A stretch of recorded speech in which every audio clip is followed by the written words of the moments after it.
Saya akan presentasi di sini. Saya akan membuat yaitu room pada Webex. Pertama, saya akan buka browser yaitu Chrome.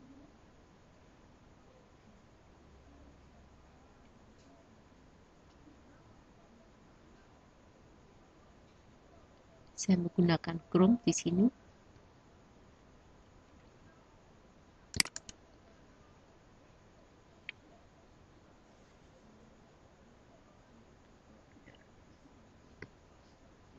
Kita tunggu ya. Kita tunggu jaringan internetnya agak lemot. Kita tunggu dulu. Oke, kita ketikkan Webex. Maaf. Kita ketikkan Webex.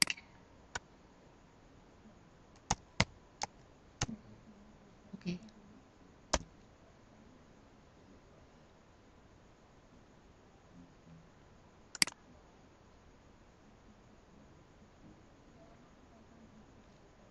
Jangan lupa kita harus selalu menyiapkan email ya. Di sini karena saya masih uji coba, saya gunakan email yang sementara ya, email sementara karena saya ini hanya uji coba.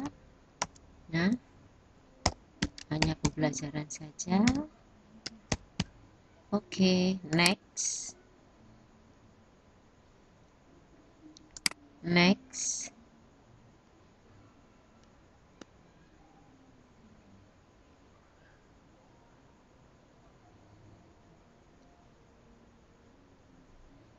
Kita tunggu sampai dia waiting is Webex meeting. Kita memang mencari.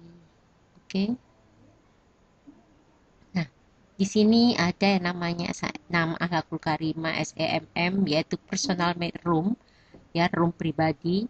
Misalnya kita akan mengedit profil kita. Oke, silakan cari sini my profil, administrasi ya, kontak. Oke, kita mulai kita pilih use desktop, service up. Oke, saya akan start meeting. Oke, open. Mau join?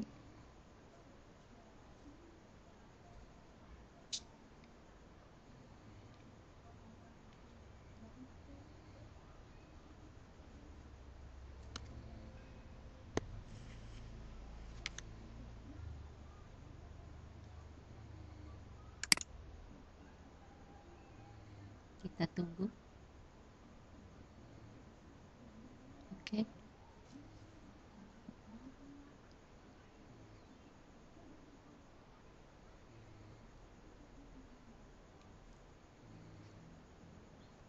Oke, join from desktop. Oke.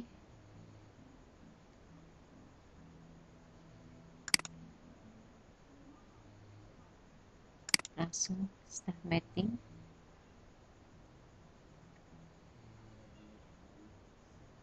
Di sini ada yang namanya ini berapa yang ikut. Kebetulan saya langsung menjadi host. Menjadi host ya.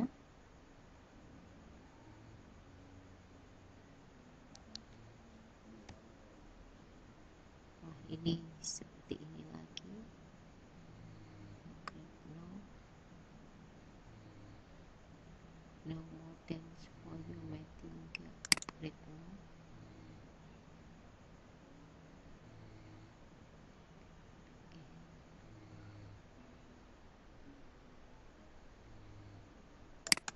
Terus kita mulai lagi dari awal.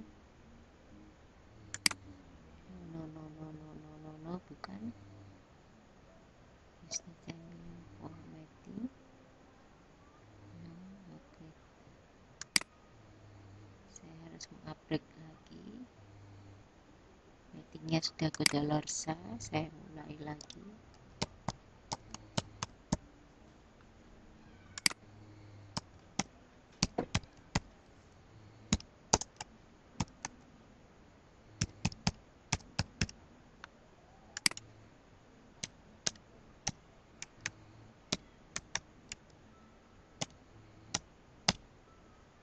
Gesha work email ya.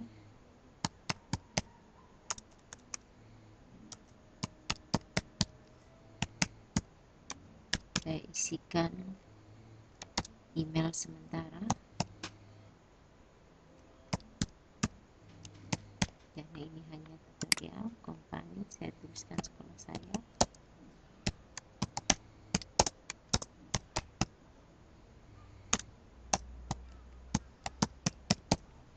Achievement, oke.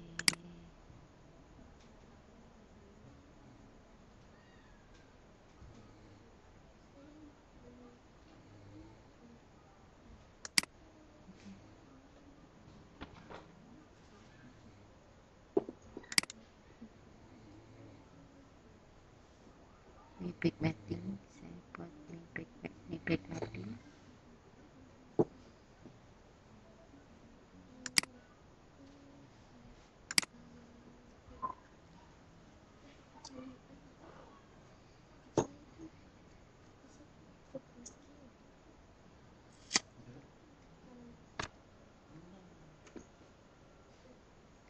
Oke.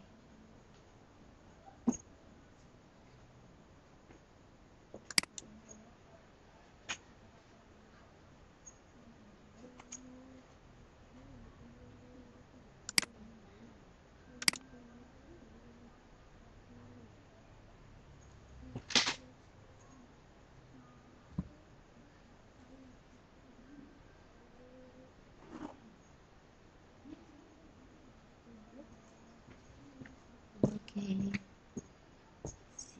Kita masukkan email kita. Oke. Sikat.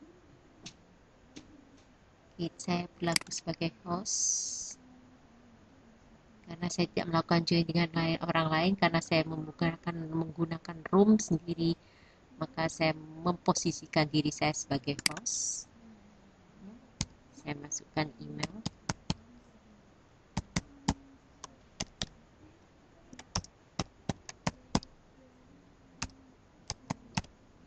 Next.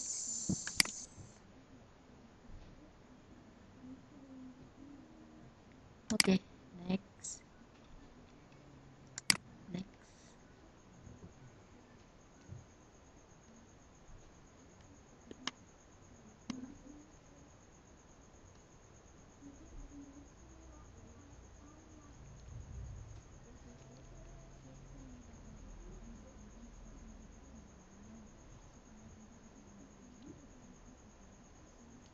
Oke. Nah, di sini ada 50 menit. Nah, meeting berjalan selama 50 menit. Oke. Kalau tadi cuma 5 detik, makanya kita keluar-keluar. Nah, sekarang karena 50 menit, kita bisa melakukan kegiatan ini selama 50 menit.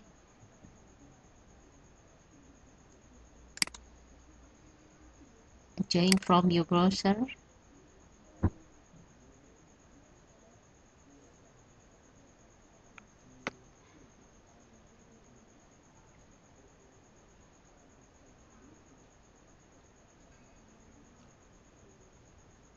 Oke, join.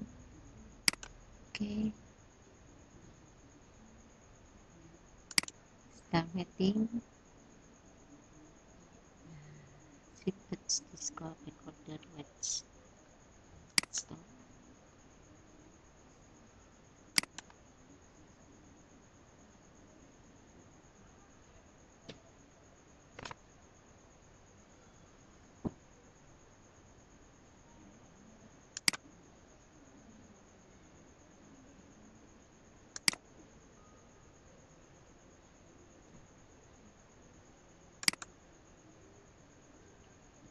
Balik lagi ya, balik lagi ya.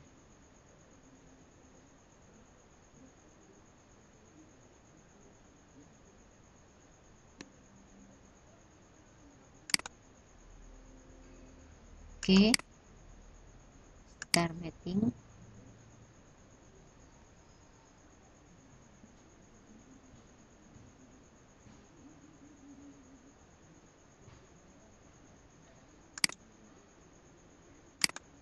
kita akan melakukan share konten karena kita berlaku sebagai host.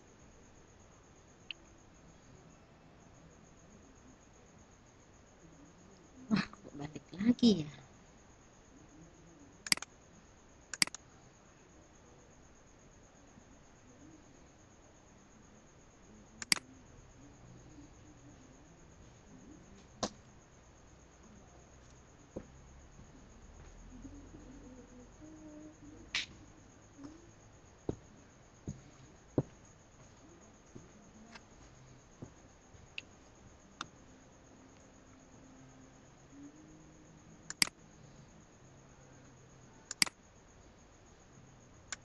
Kita coba, maaf,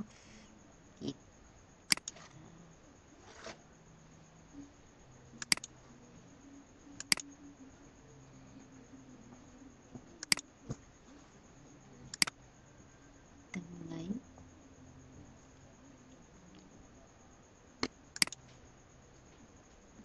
Ternyata saya sebagai host,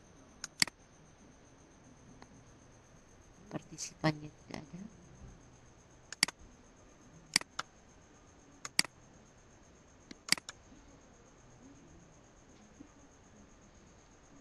Kenapa kembali terus ya?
Oke, kita langsung share.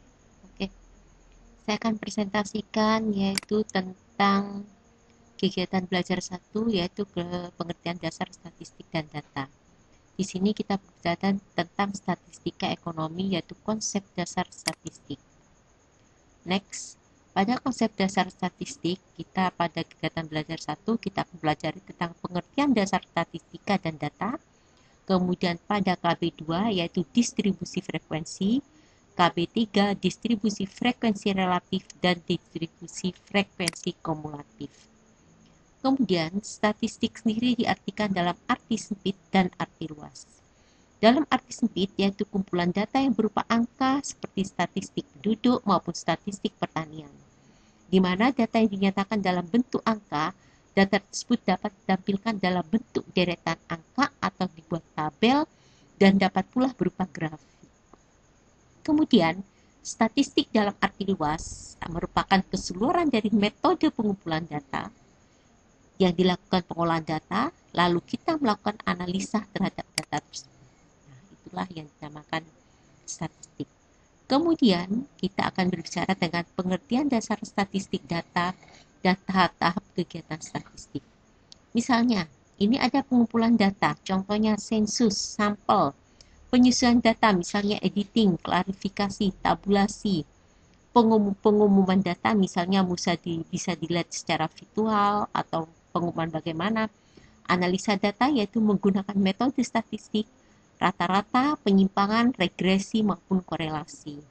Kemudian interpretasi data yaitu pengambilan kesimpulan dari data itu. Data jika tidak kita interpretasikan, maka data itu seperti kering, maka tidak akan berbicara apa-apa. Sebuah data bisa berbicara, bisa menjadi sebuah data statistik setelah kita melakukan interpretasi. Kemudian, contohnya ini populasi dan sampel. Nah, data populasi dan sampel. Jadi, populasi itu adalah keseluruhan dari objek yang akan diteliti seluruhnya. Sedangkan sampel sebagian dari objek yang diselidiki. Jadi, sampel ini diambil dari populasi. Sebagian besar peneliti melakukan dengan mengadakan pengamatan, yaitu berupa populasi jumlahnya tidak terbatas, penelitian bersifat merusak, populasi yang homogen, ya, homogen hampir sama, hasil penelitian segera dibutuhkan, menghemat biaya, menghemat waktu, dan menghemat tenaga. Kemudian, sensus. Cara pengumpulan data ada berupa sensus. Sensus itu pengumpulan data yang dilakukan dengan meneliti semua anggota populasi. Jadi, nggak ada sampel di sini, semua anggota populasi dikumpulkan sampel, yaitu pengumpulan data yang dilakukan dengan meneliti sebagian dari anggota populasi. Oke, next. Kemudian statistik deskriptif. Apa itu? Membahas tentang cara pengumpulan data, pengolahan data, penyajian data, penentuan nilai-nilai statistika, dan pembuatan gambar mengenai sesuatu. Kemudian, statistika induktif berhubungan dengan kegiatan analisis untuk mengambil keputusan mengenai populasi yang sedang diselidiki dengan pendekatan sampel. Oke, saya lanjutkan lagi. Oke. Kemudian, nah ini ada macam-macam data. Ada data intern dan ada data ekstern. Di mana data ekstern ini bersifat primer. Nah, data ekstern yang diperoleh dari hasil penelitian sendiri. Di mana kalau data sekunder, data yang diperoleh dari pihak atau dari hasil penelitian orang lain. Kemudian kualitatif. Kualitatif itu data yang dinyatakan dalam bentuk angka.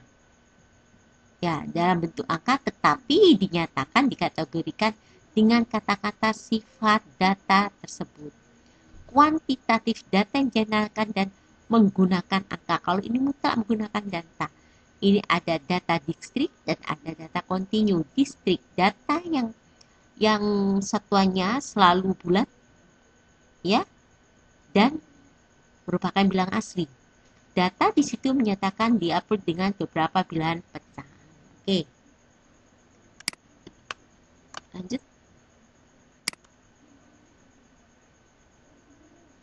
Ini ada distribusi frekuensi, nanti kita membuat pembelajaran sendiri.